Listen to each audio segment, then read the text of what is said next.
The word why. What a curious word. The kind of word that can make us cringe, feel defensive, or even distant. But you know, sometimes why is the key that can unlock so much to our lives. Join me as we explore the why with fascinating contributors to the world, those that entertain us, inform us, teach us about life, and if we're lucky, inspire the next in all of us. I'm your host, Dr. Rod Berger, and welcome to HeadRoom, a production of Rainlight and co-produced by Old Soul. Let's go. All right, everybody, let's take a detour from what we have known in the content space and the publicity space and the influential space. And let's take a deep dive with somebody who has absolutely cracked the code and done so in a very significant way. And I want to learn more about it because I'm in the content space. Many of you are. In fact, if you're not in the content space, even if you're not a creator, you're in it somewhere. Maybe you just don't know it, and that's really maybe the power of and the ubiquitousness of the of social media, and the way in which we get information out to the people and places that we are trying to connect with. We're going to be spending time with Ryan Detert. He is the CEO and founder of Influential, which was just recently, not even a month ago, acquired by the Publicis Group for a staggering $500 million. He's a part of the $250 billion industry that is the creator economy.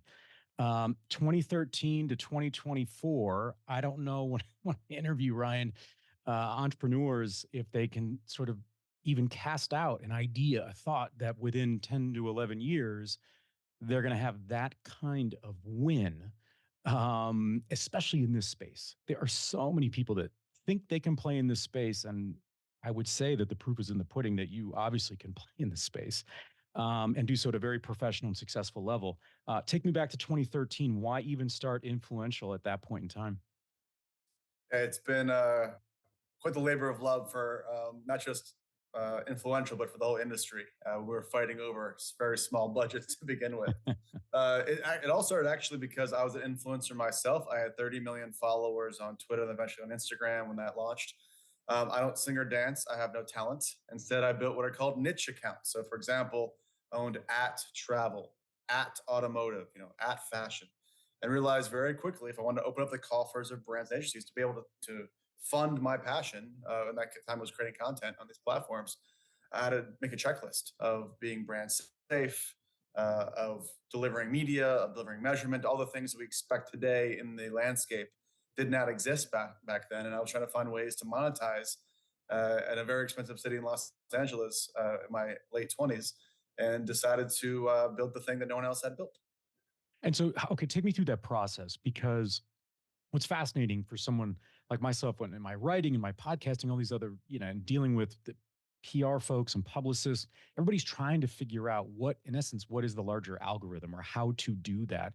And oftentimes people sort of bemoan that there's just not enough time in the day to understand how to, they're working in sort of traditional spaces, how to expand a brand's, footprint and impact, and they don't know how to do it. And so oftentimes they will hire sort of an early career social media person and just sort of say, do it. They don't know how to look at the data. They don't know what the metrics look like or what they should look like. Was half of this, or a significant portion, having to educate people on not only what was possible, but the way in which it might change the way they do business? Well brought up, because that was the first 5 or so years was the wild west of social, validating this space and existence.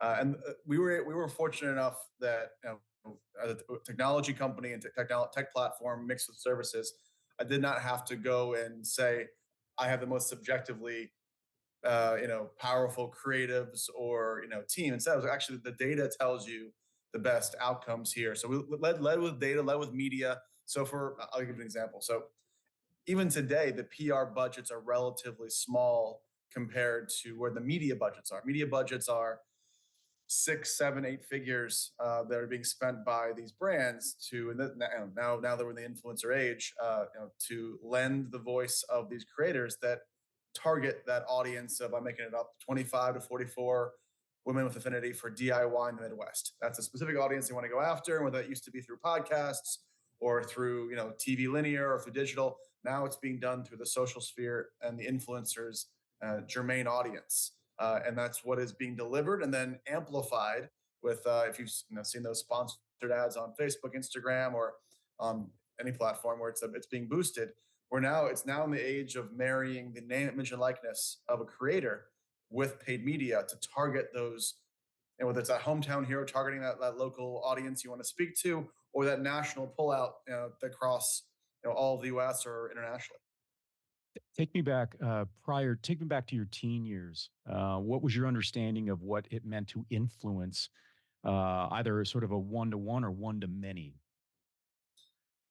I mean, what you said, teen years? Yeah, let's go. Oh I want to man, understand where this goes because there's a gap. I mean, there's a chasm between sort of maybe teenage Ryan to yeah. wow, I've got 30 million followers and I'm trying to figure some stuff out, and then wow, I'm going to be an entrepreneur.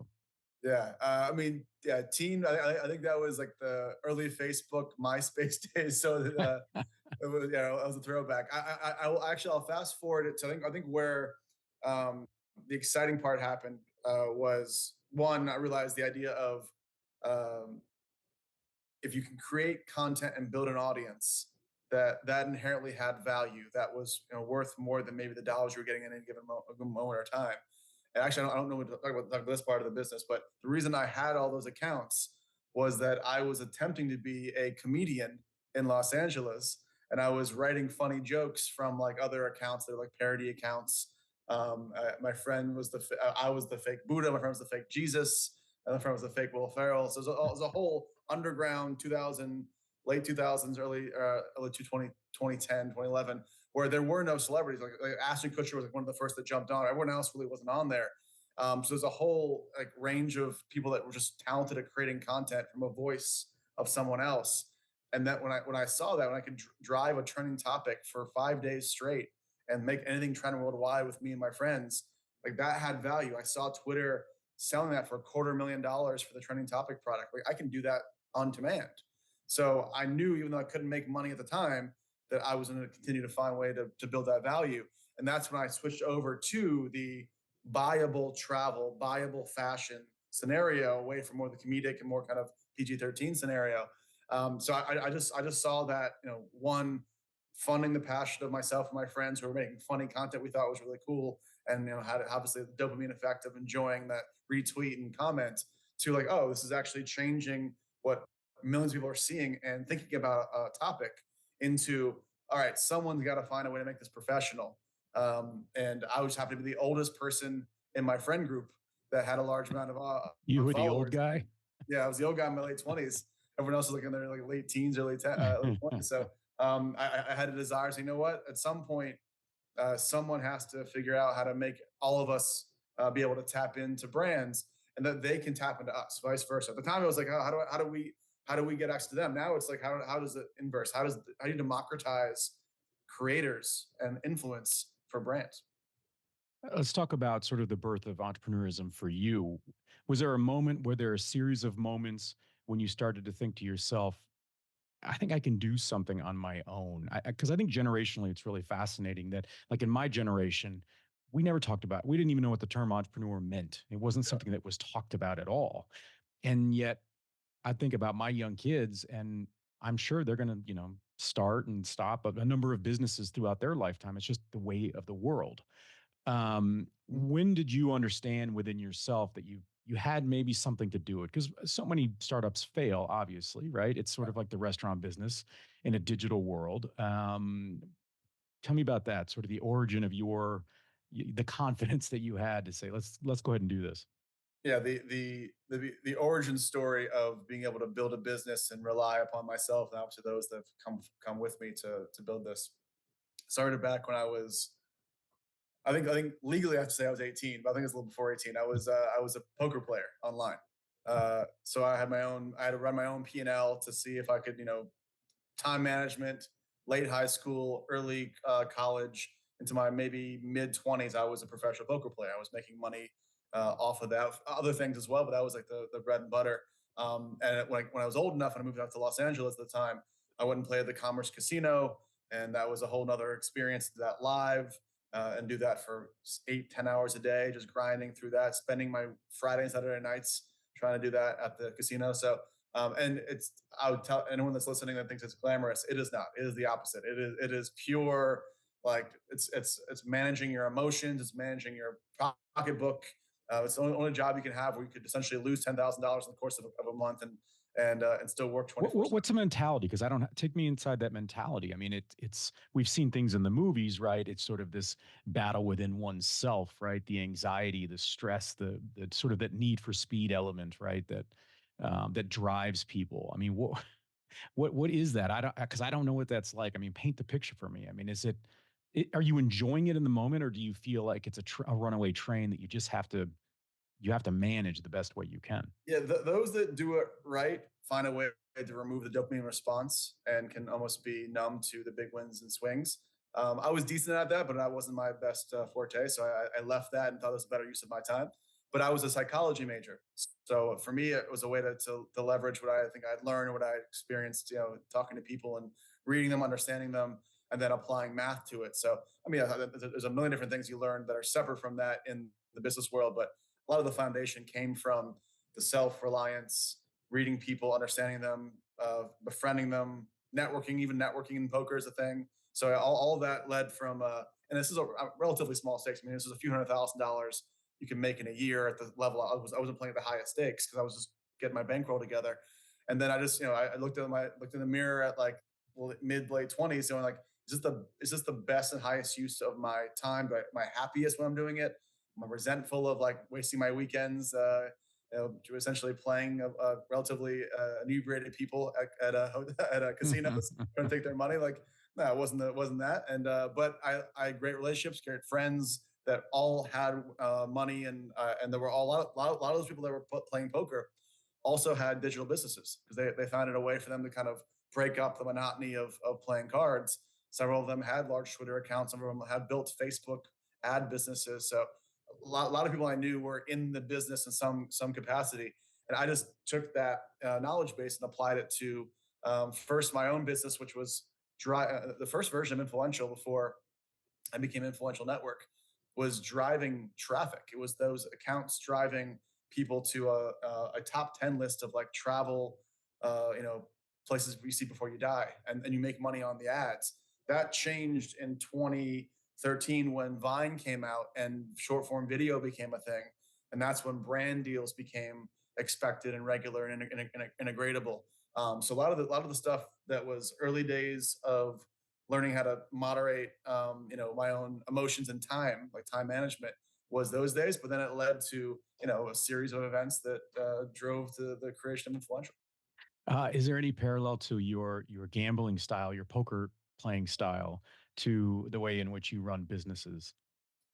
I am friendly aggressive, if that's a thing. So You're maybe friendly aggressive, so I'm you'll all smile while smile. you. Yeah, I'm all smiles and all even on the table. I was never someone that tried to pick fights. I was always trying to find ways to like make a relationship with someone so that I can, because at some point you have to bluff them. That's the whole point. You have to put pressure on them to make a decision. What same thing happened for the first 5 years of Influential was, especially when influencer marketing was not a thing. I had to find a way to get into the inbox and in front of the people of marketing, the CMOs. So always reaching out to people with like asking for advice, meeting people at events, and coming to them and giving them what I'm doing, but also asking them about themselves. So always being putting myself out there, which I mean, that's the biggest thing you learn from. Even though I wouldn't consider myself a seller, I'm a CEO, but I'm a sales CEO. I led by driving sales with my still our chief revenue officer and partner for the last 10 years. My best friends. He was a seller to start out with and became a CRO. We would go in and be the most aggressive we could to get people to let us into the rooms, pitch what we knew, have it be an education. A lot of those education sessions led to deals 2 years later. It was a long, long sales cycle and long funnel. But yeah, that was me at the table. Was some people would be like adversarial with people and try to find ways to dominate them. Mine was to do it with a smile, and then when the time was right, that's when you strike. And in our business, that's when you drive to a big sale. Ryan, let's talk a little about the creator economy. Where are we now with the creator economy? Like again, I was saying with what I do, I see stuff sort of on the edges. I see sponsored content. I see AI now driving content. Now you have questions around sort of, can we trust what we see? What we're consuming.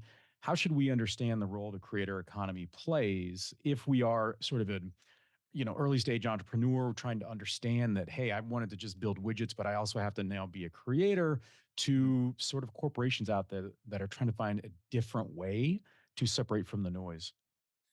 I'll zoom out and we can jump into the individual creator versus the brand side. I do the new fronts is something that until last year, I think it's this year, they did not have any representation from the creator economy. Just they weren't we did not get a spot on stage. We weren't relevant enough. This year was the first year. We were fortunate to be that company that brought that all together.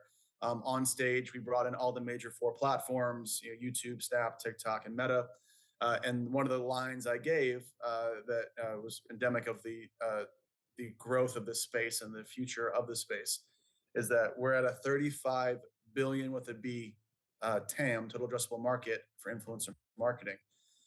Linear is about 60-ish billion, and we're a teenager by comparison. And the expectation is next 2 years, influencer marketing itself, as it continues to go up and linear continues to flatline, go down, will overtake what was been around for the last 80 years or a period of time, that as a leader in all the big dollars from brands are now being shifted not just from linear to digital, but linear to literal influencer marketing. HeadRoom is produced by Old Soul, a one-stop marketing agency that understands the power of brand and nuance. Reach out to my guy Matt at Old Soul and supercharge your brand and content strategy. That's Old Soul. Shoot Matt a note at aoldsoul.com. That's AOLDSOUL.com. And now, back to our guest. That's very powerful. Yeah. Now, that means you're going to have a stable of talent, right? I know you guys have access to like 3.5 million creators. Help me understand that in sort of the business of the economy that you're laying out. Sure. And early days, I think in 2013, 2014, what we had to compete against was unique. It was the MCN model, which is the multi-channel networks that were the YouTube models. This was a full screen and Maker Studio that Disney bought for like $500 million or something as well. And those were really talent management companies for YouTube stars. So creators like PewDiePie and a bunch of people that were big gamers back in the day, they had a roster of talent and they would pitch them. And whether it was Coke or Pepsi, they pitched the same person because like a speakers bureau. Yeah. And their client, the MCN's client, was the creator, not the brand. I think the big change for the business was we were the first model that went where our client is the brand and the creator is the inventory distribution methodology of that.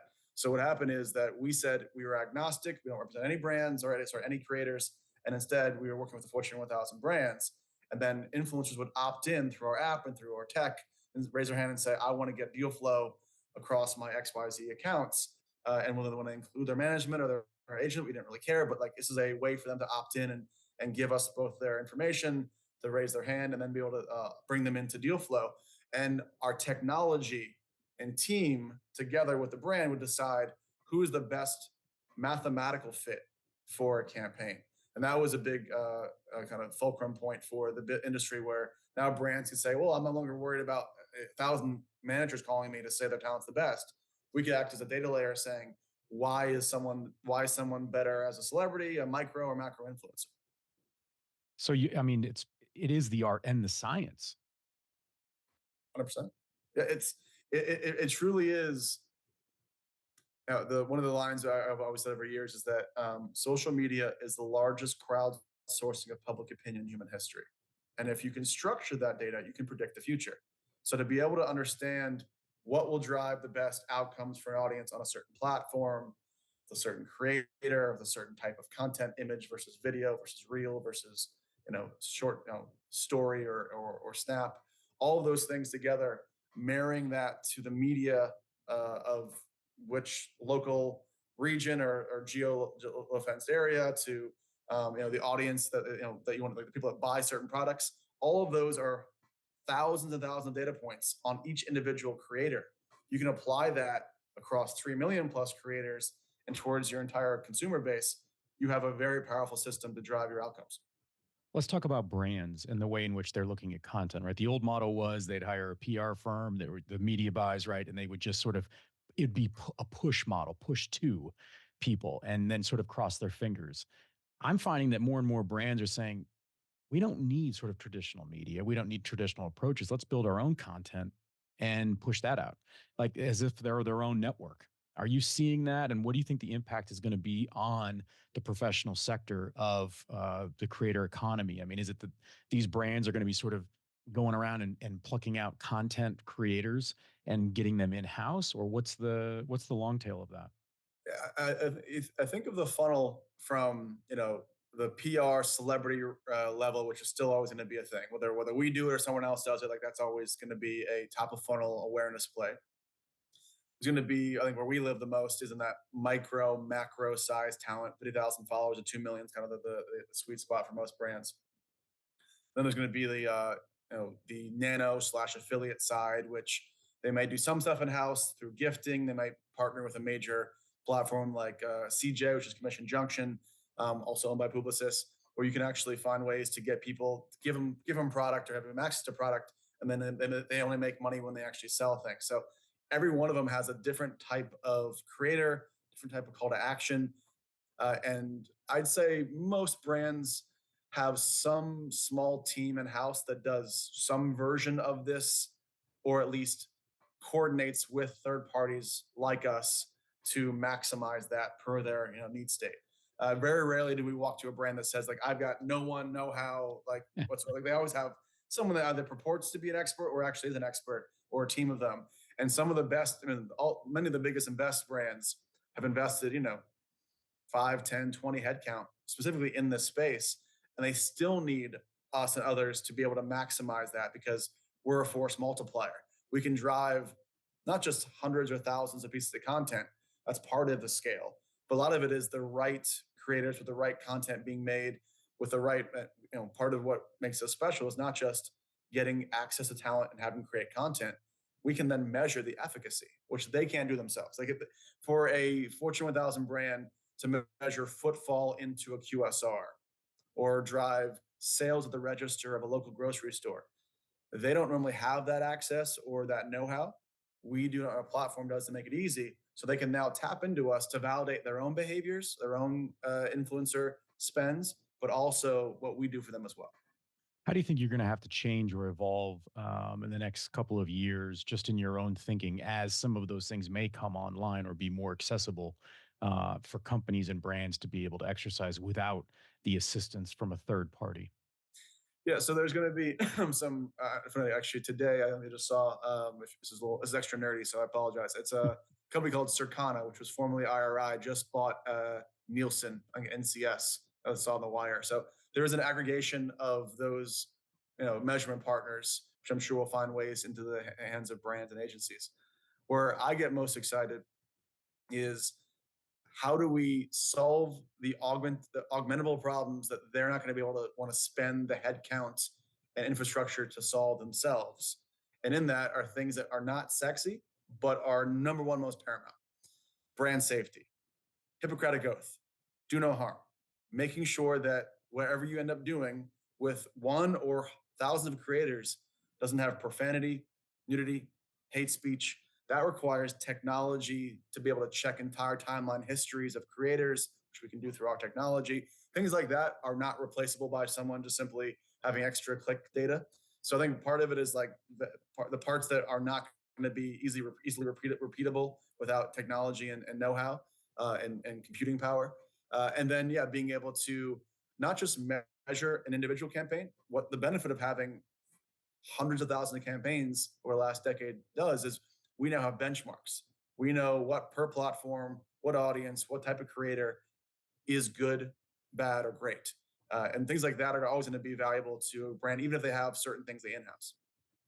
Ryan, talk a little bit about the personal experience. I mean, how do you, going from a guy who was gambling, of course you were 18, to having this kind of windfall that you've earned through all, over a decade of work. I mean, does it change you? Do you have to watch out? I mean, talk about sort of that do no harm. I mean, you got a lot of people out there that are probably going to want, a piece of what you're doing. How do you modulate so that you can maintain some level of calm, and also excitement for what's next? Because it's like the season you won the you won the Olympic gold kind of a thing, right? How do you Yeah. get yourself back up for the next 4 years in that regard, and do so with a group that you can trust and feel good about? Sure. So it starts, it's a little cliche, but it starts with the team around you. Most of the people that the company was started with, that saw the meteoric rise in the last 4 or 5 years, and massive growth, are here and plan on being here for many years. As any sort of acquisition, there's always earn out, so we're always incentivized as well. And then it's just the part of us is the excitement. Like, as big as our Fortune 1000 clients, we have nearly half of them, I think, in the roster. Publicis is the fastest growing and like the highest valued of all the agencies, and they've got unbelievable clients that we haven't touched or tapped yet. So they'd be able to have, they'd get the trust from them to be made alley-ooped and brought into opportunities to showcase our knowledge, skill set, and technology. That gets me excited, and our team, once in a process with a number of people that came and asked us to join their companies, we made it very clear. We found other kind of mirror to us. We like to win, and so does Publicis. And for us, it's like similar to, like, if you look at a gold medalist you just mentioned for the Olympics. We're not satisfied with one gold. We think there's another bigger play here in the billions of dollars in terms of being the advocate for the space. And I every one of our competitors reached out and thanked us and said, "Thank you for doing that. It validated this space," because they're going to make more money now because they now know that people want to be in this space. And some of them, I think, will hit the promised land. Some may not, depending on, it's obviously every time there's a rough kind of economic environment. Some of them, that they consolidate, they find ways to group together. But the influencer marketing industry is bright, and even brighter is the creator economy, which is right in the a couple $100 billion range, because there's so many ways to monetize digital audiences and influence, and we're one part of the ecosystem. What do you have the most pride in? Is it the execution of the acquisition? Is it getting competitors to call and thank you, right, for really sort of providing a benchmark to your point?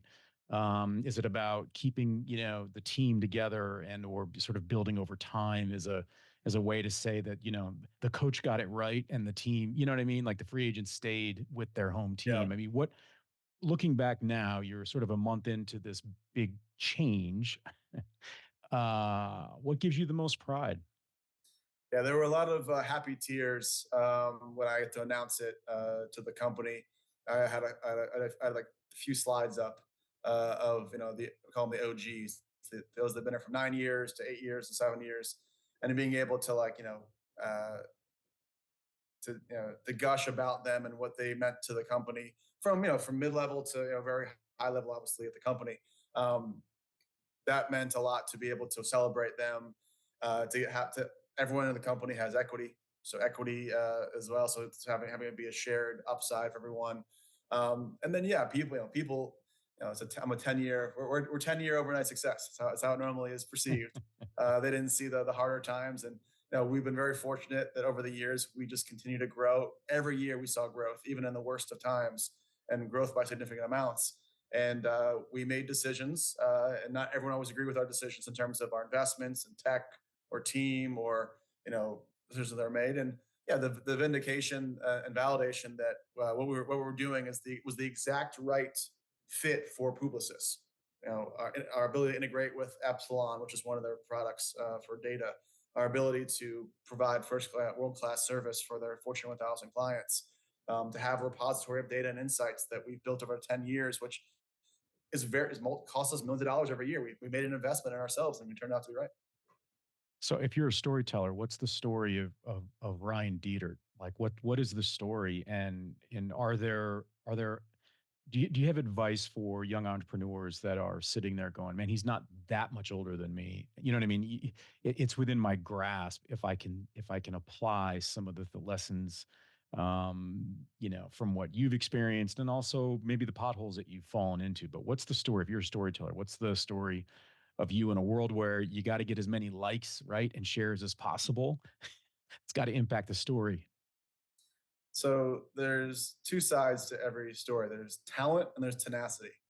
I don't believe I had the best talent, but I was the most tenacious in my industry, and the people around me had the similar drive. Where you know, nobody sees the all day, every single weekend for 10 years on Sundays, literally making that my sixth work day and having that as an edge to be able to beat my competition, provide offerings to our clients. So I think it's just if you're listening to this, or if you happen to be ever questioning whether or not you should continue on this path, if you're willing to put in the work and you have a vision, uh, it will pay off. How do you avoid the pitfall that I have I've seen in entrepreneurs that have done very well that I've interviewed where they've had that first exit or a major significant event, and then there's this sort of built-in anxiety, can I do it again? And that becomes the pursuit, not they basically sort of change tracks, if you will, Mhm. and and you can see it impact. Some people do it very well, and other people it eats at them because they feel like there's this public perception that they've got to find the next $1 billion idea. The itch hasn't hit me yet. I think I'm still in this for the next few years at the very least, assuming for the rest of my life. Um, yeah, I'll be transparent. This feels like, maybe someday in the future, someone will have a bigger exit than we had in terms of size of dollars. But to be the bellwether for this industry for influencer marketing, it feels like this. I've hit the pinnacle of this part of the business, and now it's less about how do I do it again. It's how do I make sure that influential lives on and grows over the next few years inside of a massive, very very quick growing holdco. That to me is where I'm most focused on, because uh, doing things that are next is less exciting. About this is I do not have kids. I feel like influential is a child of mine, and the people around me are actually my family. People that are my brothers in the business. My best friend is our CRO and partner. My mom goes to all of our events. We jokingly call her the chief media mama. So yeah, bringing this to fruition, not just having like a moment and then off in the sunset. That's more important to me than maybe the next big idea. So let's put a capper on this. So talk about, I always think it's interesting to find out how people's relationship with success, meaning if it was something tangible, right? Like how your relationship changes over time with success. Sometimes we're chasing it, sometimes we're angry with it, sometimes we don't think it's accurate, right? And then we have some good news or we have some good, outcomes, and it can change the way in which we think about it. It truly is a very personal Yeah. relationship. How has your relationship to success changed? The kind of thing like when you're laying down at night. Yeah. So it's funny because you can win a lot. Like in order to get to this point before we got acquired and had those opportunities across a number of players, we won all the time, but it didn't feel like we won the big game. It's like, and I said this at we had a closing party for New York a week or two back, and I said this. I said that all I wanted to do when I was a kid was to be one thing: clutch. And you forget the small wins that are obviously they could be the biggest brands in the world, but having that moment where like you kind of hit the tipping point. So I said that the line of the company, um, the influential family is now officially clutch, and that means the world to me as well as those that were been around for the last 5-10 years. That there's a lot more to go, but that monkey's off our back. Thanks for taking the plunge into HeadRoom, where we uncover the why behind the what and who impacting our lives. HeadRoom is a production of Rainlight and co-produced by our friends at Old Soul. I'm your host, Dr. Rod Berger, and this is HeadRoom.